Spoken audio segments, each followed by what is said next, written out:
Good morning, everyone. Welcome. Happy Friday. I'm pretty happy that it's Friday today. It's been a long week, a good week, and I'm excited about the program we're going to have. I'm Mary Winters. I'm a gerontologist. I own About Senior Solutions, and you are watching Visionary Aging. And the reason we talk about visionary aging is, what is your vision of aging? And oftentimes we don't know what we don't know. So I really enjoy bringing programs on and individuals that we interview to talk about special events and programs and things that you might not know are available to you. So today we're going to celebrate a special birthday. Rosie is turning 100. This woman has incredible energy. And Steve McCullough has a caregiver question for us.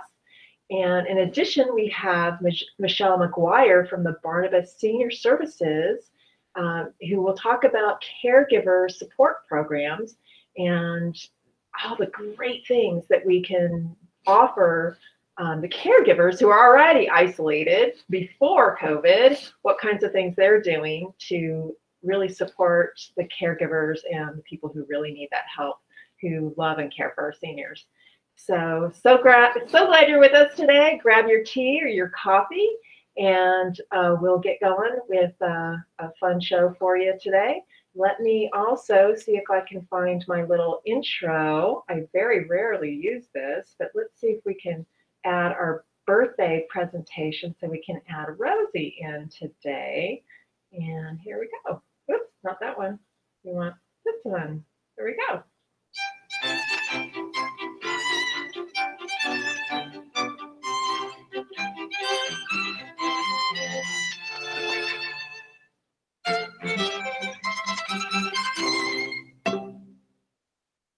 Pretty fun. Let's see, here we go. We have Rosie, and Rosie is, she's not, actually they tried to surprise her. Everybody in the whole area decided they were going to love on Rosie, and despite the pandemic, they were going to have some kind of a special celebration. So they had the emergency vehicles all covered with all kinds of birthday wishes. And Rosie Labiola is over in New Canaan, and she was super surprised. Her daughter was there, as you can see. She's hugging her. And even at 100, she maintains a very active lifestyle. Some of the things that we know in our research, that when we take care of ourselves in certain ways, sometimes it's hereditary, but also environmental, she is very active and very happy in her life. And let's see, what else? She is with her daughter, Tina Gardner, and they actually share the same birthday. And I think the thing that's kind of fun about that is I have a son who is who's born on my birthday, and I have a granddaughter who was born the day before me. So it's kind of a fun thing to share a birthday with somebody you love. Look at her. She's standing there. She's applauding the crowd. She's standing. She's on her own. It's just incredible. I love it. And there she is with all of her gifts and the people who want to lavish her with all kinds of wonderful things. So let me go ahead, and I'm going to bring Steve on. But first, I think we'll go ahead and do his little intro video. Hold on just a second here. Maybe I have too much going on over here. Let's see if we can get that going. Here we go. There we go.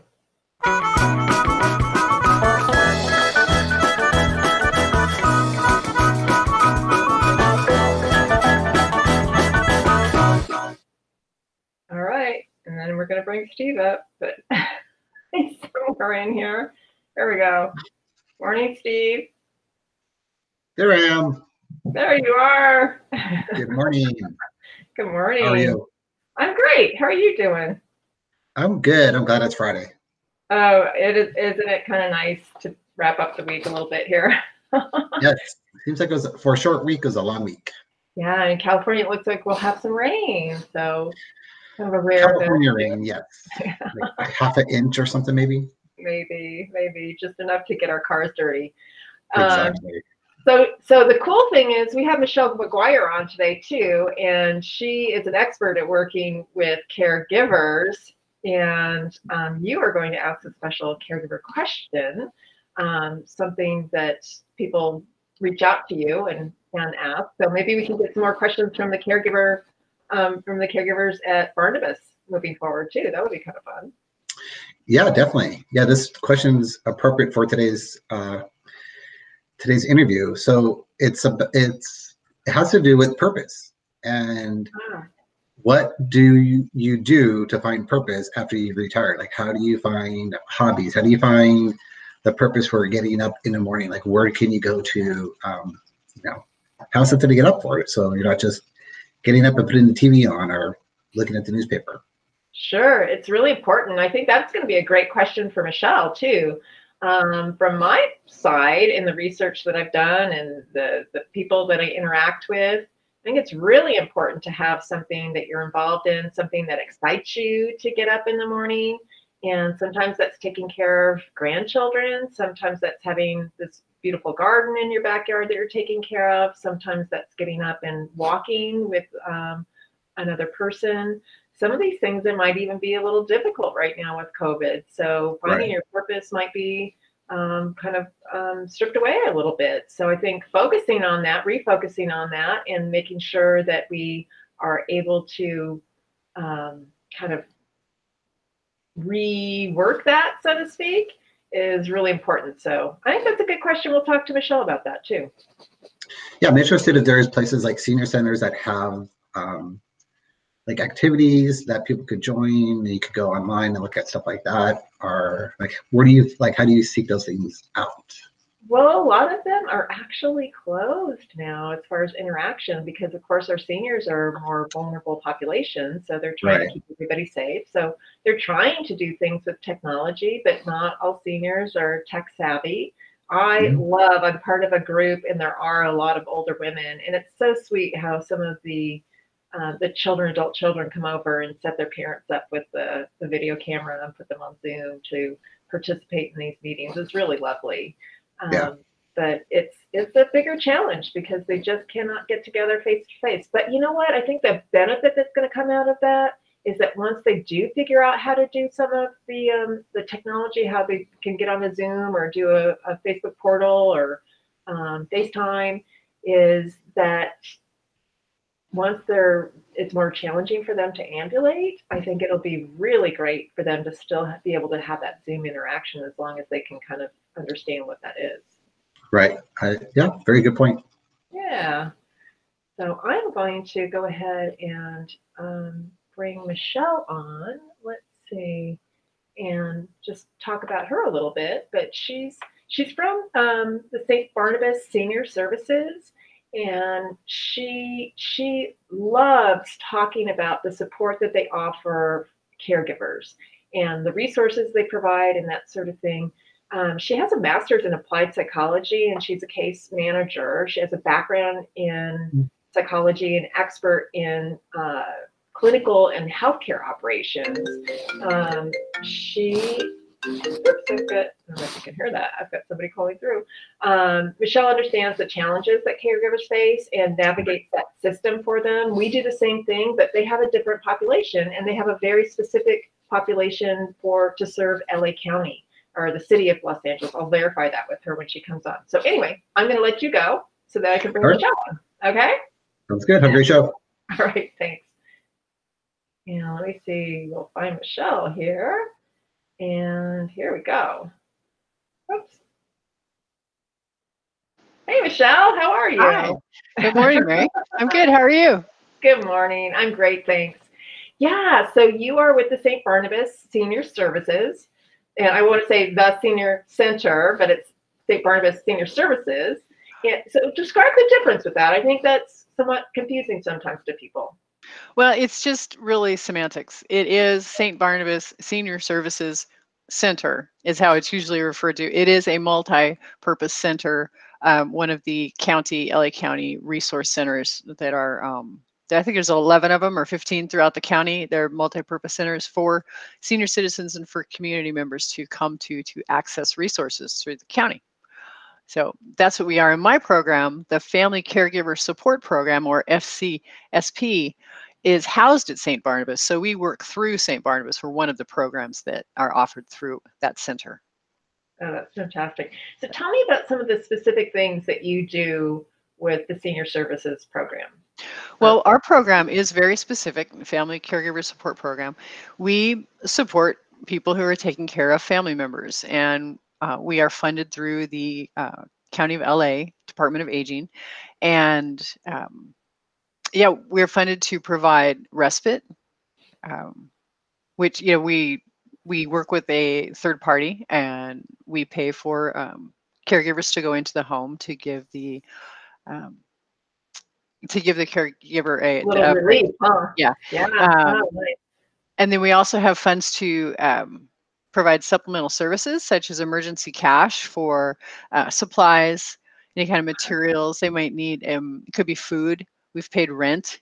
We've cleaned Wow. carpets, repaired stoves, built ramps. You know, and that's home modification. That's actually a different category. You know, you're putting in grab bars or, again, Yeah, really ramps, important. Yeah, any kind very of important. needed for the home. Yeah, so pretty much whatever they need, we can probably address it. Wow. So with the respite programs, how long do you offer that support? That's really tied to our funding, Okay. because we have a fixed amount of funding, and it really depends on how many people we have in the program. And we just divvy it up. We have, you know, a set amount of funds, and however many people we have in the program, we split it up. Right now, we are offering between 50 and 80 hours of respite for 3 months. Yes. Wow, that's fantastic. So tell me more about the caregiver support that you're offering too, because that is such a vital thing, especially as we're so isolated now. And we kind of talked a little earlier and said caregivers are already isolated, and now we have COVID on top of it. So share a little bit about how people come to you, and let's get more people involved with you. Yeah, we are. I think I mentioned it to you before. You know, the reason we have all this respite is because we don't have enough people in our program. We're not doing successful outreach because of COVID shutting everything down. Seniors are not coming out. I'm sorry, you asked me. I forgot what you asked me. Oh, I forgot too. We're in the perfect room together. How do people find you? How do people reach out, and what kind of services do you have to offer? I'm going to even put up a little contact for you too. It's underneath my name, but I want to make sure that people know to reach out to your website. Yeah. Oh, okay. People tend to find us when they're just at their wits' end and they're searching for help. They just don't know where to go, and maybe they go online, you know, or they talk to somebody, and when they call us up, they're like, "Oh my gosh, you know, I heard about you from my doctor or my friend, or I saw you online. Can you please help me? I don't know what to do." You know, they're just completely overwhelmed and at their wits' end by the time they reach out to us, typically. Yeah. And you have a background in psychology too. So tell me, are you connecting and communicating with some of the caregivers also? Well, I think that helps. I do. And I've also volunteered on crisis lines. Oh, wow. So I've been trained to really listen, you know, and um, yeah, so I think that really does help. And one of the biggest things that I find is most helpful to the caregivers that I work with my clients is just listening to them. You know, I have regular check-ins with my clients, and you know, they vent, and they have so much going on. And when I call them back and I bring up things they've talked about before, and I check up on them, and I care, I really do care. Yeah. And it's amazing how much that means to them. And yeah, I really think Well, that that is probably the most important thing that they're getting, just the sense of support. I mean, it's true that we may be buying diapers or Ensure, you know, or bed pads and wipes and gloves and all this stuff, and, you know, and getting them, you know, free donations of food and whatnot. And that is all very important. But I think overall, it's that feeling of support. And I think that overall, one of their biggest challenges is that feeling of isolation, and that they've lost their life and they're out of control, because they are. yeah, yeah. I mean, I think about how many days I might work at the house in a row, and you start feeling cabin fever. And, you know, and it depends on the personality of the individual too. When you're somebody who's used to being out and connecting with others and able to go to the senior center. I mean, the senior centers aren't even really open. So it's just it's just so tough on people right now. It is, and they can't go anywhere. It's not just the senior centers where they used to have their whole lives or the big part of their social life. You can't go get your hair done. You can't go to the grocery store. You can't go to the post office. You know, Right. and my clients, the caregivers, they're feeling the same thing because they don't want to expose themselves and bring it home. Right. And now with the surges over the holidays, they don't even want people coming in. So it's really hard because most of these people have home health, right? Coming in. Sure. And they're avoiding that sometimes too. So I'm even concerned about people's weight and their loss of muscle strength and what we're doing in between all of this, because it's just throwing everybody in a corner in a way. It is, and these folks don't have any resources to take on anything else like this. The pandemic, I think it's really just it's thrown a lot of people who would be slightly burdened into the extremely burdened category. Yeah. So I've got the website, your website here. Tell us a few times so people can get their pen together, and you know, now and towards the end of our talk, they're sure to write your phone number down to reach out to you. What number should they call to actually reach out and join services if they're interested? The best number is our main line, which is 213-355-8537. Great. And I know it's more than just talking to somebody too. Or do you have any group sessions? Oh yeah. Tell me more about some of the other things, because I think having community at this point is so important. And so share more about the community that you offer caregivers. Yeah, thank you for asking. That's an excellent question.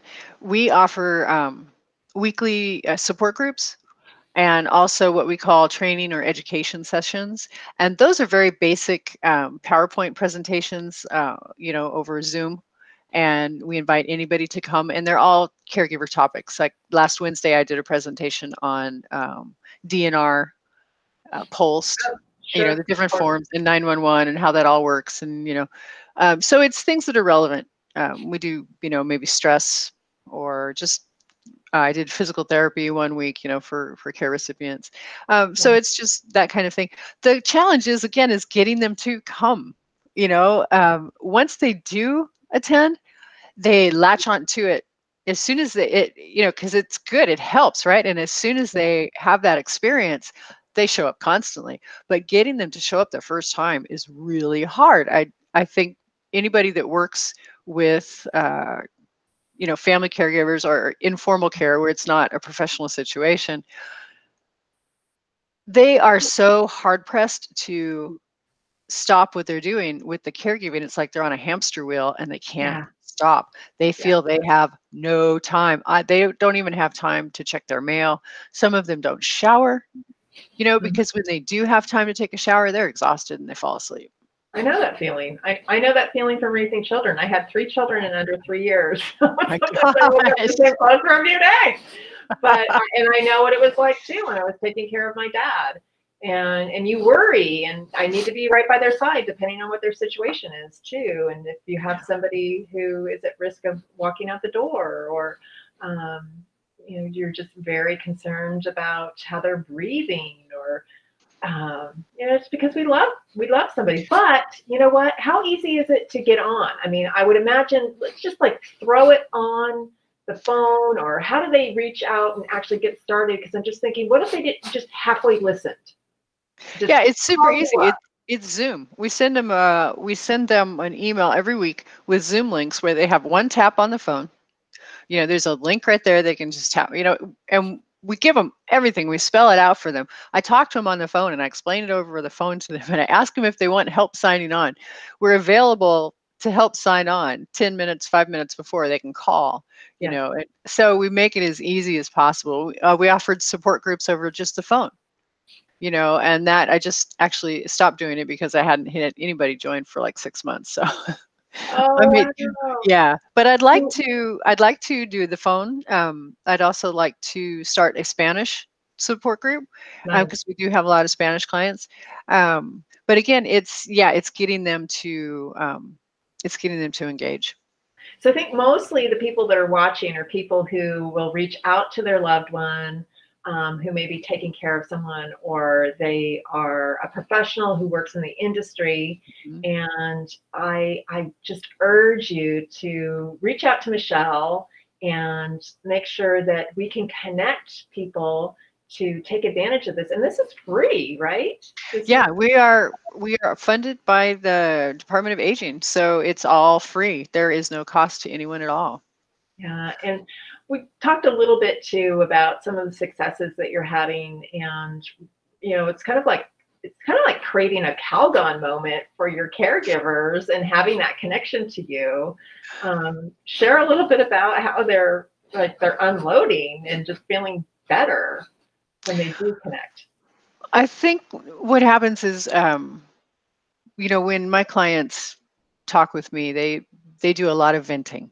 They do Mm, a lot of it just comes out in a stream of stressful stories and stressful sure. situations, and I'd listen to that, and I listen for the needs that are there. And a lot of times I don't think they even realize they're expressing these needs. And I come back and I address those needs. Maybe not directly, I don't necessarily say, "Hey, you're stressed. You need this," but I'd speak to those things, and I talk to them about ways that they can help themselves with those things. And I think that they really appreciate that. I think that that's huge for them. It shows somebody cares. It shows them there's a way for something to be different, that things can change. It sheds a little light. It kind of parts the clouds for a second. Does. Yeah, so And when important. you can do that, wow, you can really affect change. That's when you can really help them. Yeah. And I think sometimes having somebody to talk to, whether there's very little that you might even be responding with, it's that ability to kind of process through, this is hard. I'm finding solutions now. I'm feeling a little better. If I did this, this, and this, and you may offer additional resources, like, yeah, I can do this. I can get through my day. I can take my little cup of tea in the afternoon and just kind of while she's sleeping. I had somebody, a nurse practitioner, when I was pregnant with one of my kids. I think it was the first one. And she said, Mary, let's say you get 10 things done in your day. You have a baby, you're only going to have 10 things in your day. So what are you going to get rid of? What things are you going to drop? Make sure that when the baby's sleeping, you're sleeping. Don't worry about the laundry. And I say the same things to caregivers too, because as a caregiver, it doesn't matter how old the person is that you're caring for, you still only have 10 things you can fit in your day, or maybe less. What are you going to get rid of so that you can take care of you, so you can replenish yourself? That's so important, to make sure that we're replenishing ourselves as caregivers, and just making sure that you're around for a really long time to take care of that person you love. So, Yeah, and that is something that I mention to my clients sometimes, is that if they don't take care of themselves and they burn out or they're not able to function anymore, then who's going to take care of the caregiver? I mean, the it, care recipient, well, right? either, right? I mean, how many times do we come into emergency situations too, where the caregiver has had a heart attack, and sometimes the family doesn't even know. The adult children don't know how bad mom was, and dad has really seriously diminished his own health because he loves his wife, and it doesn't have to be till death do us part. It doesn't mean kill yourself to take care of the person. It means reach out and Yeah. take care of the person that you love, right? Yes, and also they don't have to be perfect. They feel so strongly that they want to do everything possible. They want to make their family member comfortable. They want to fix the situation. They feel this tremendous sense of obligation, a lot of them. But they feel like they have to do everything. Well, And yes, you're right. And I think also reaching out says, I'm not doing it right, or I'm going to expose my vulnerability of not doing something correctly. And that's not the case at all. It's really more about making sure that you're replenishing yourself, you have a little place to vent, and that you're just the best you can be taking care of your own health. Because we also know statistically, I mean, you know the statistics, I should probably let you say, I mean, it's such a high percentage of caregivers are super depressed. Oh, yes, I would say virtually all of them. If they're doing, seriously, because you've got to, I cannot imagine a situation where a caregiver, a family caregiver is not giving up part of their life. It's just automatic. You carve it out. That care recipient has carte blanche in your agenda, and just living with that, knowing that your life can be whatever, no matter how important it is, it can be usurped immediately. It can be, trumped by the care recipient's needs. Absolutely. Absolutely. So if you're listening or watching this program, and I think I should probably say, I'll read out your website, because it's www, just in case people can't see what is on the screen. It's www.sbssla.org. And then, Michelle, give me your phone number again, too, so people can reach out. I want everybody who's watching this program who can affect a caregiver, knows of a senior, whether it's a remote caregiver, whether it's somebody who's in home watching or goes into the house so many hours to watch the caregiver. I want you to reach out to Michelle so that you are taken care of and that you can add a little glimmer, a little extra support to a difficult situation. Michelle, what's the phone number people can reach you at? 213-355-8537. Fantastic. I love it. And I'd like to mention a little bit more about our eligibility criteria. Sure. Again, the caregiver does not have to live with the care recipient, but the caregiver does have to live in the city of LA. Okay. Also, any family caregiver 55 or older, no matter what the situation is with the care recipient, is eligible for our program. So anybody who is caring for a family member and that they are 55 or older themselves, they're eligible. Anybody who's taking care of a family member that's over 60. So you can be 25 and taking care of your 60-year-old grandmother, you would qualify for our program. Nice. Nice. And I would assume if somebody's outside of the city of LA, you have other resources. I know USC is around and they're a fantastic caregiver resource also, but just reach out to Michelle and she will make sure that if you're outside of the lines with the city and so forth, she will connect you with another resource. So yeah, we can. There are family caregiver support programs throughout the country. It's a national program and they're all funded. So yeah, Orange County too. Fantastic. Michelle McGuire, thank you so much for being on, and thank you for doing what you do for our seniors. And I'm going to ask you one more time to say your phone number. Oh, great. Thank you so much. I appreciate that. The phone number is 213-355-8537. And people can just call and ask to have their eligibility checked, and we'll do it right there on the phone. Everything is done on the phone and virtual. So, Fantastic. All right. As easy as possible. Have a great weekend, my friend. Thank you. You too. Thanks again, and I hope to see you soon. All right. Absolutely. Thanks so much. Thank you. Okay. Bye now. Push my buttons here. And yes, I'm going to go ahead and leave this little scroll up here, the little tag here. And I'm going to bring Steve back and see what he thinks, what he thought about the program today. Here we go. Steve will come back with us. And so what do you think? Isn't it really cool that we have services like that? It was very cool. It was very touching. Yeah, she's a really neat lady. And it's really, really great that people reach out. And I hope people will reach out. I hope people will share the resource. And I've left it up under my name so that people can continue to reach out. And make a difference. It's so hard. Steve, you're a caregiver too. You can use this. If I lived in the city of LA, I was thinking about that actually.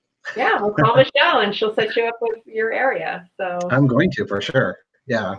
I love their point about just caring and just making sure that people know that you care. I think that's so important and so sometimes so easy to do, you know. Yeah. It just goes a very long way. Yep, absolutely. All right. Well, you have a great weekend. Stay safe in the rain. And You too. Be dry. All right. Thank you. All right. See you next week. All right. Thanks. And here we go. Bye, everyone.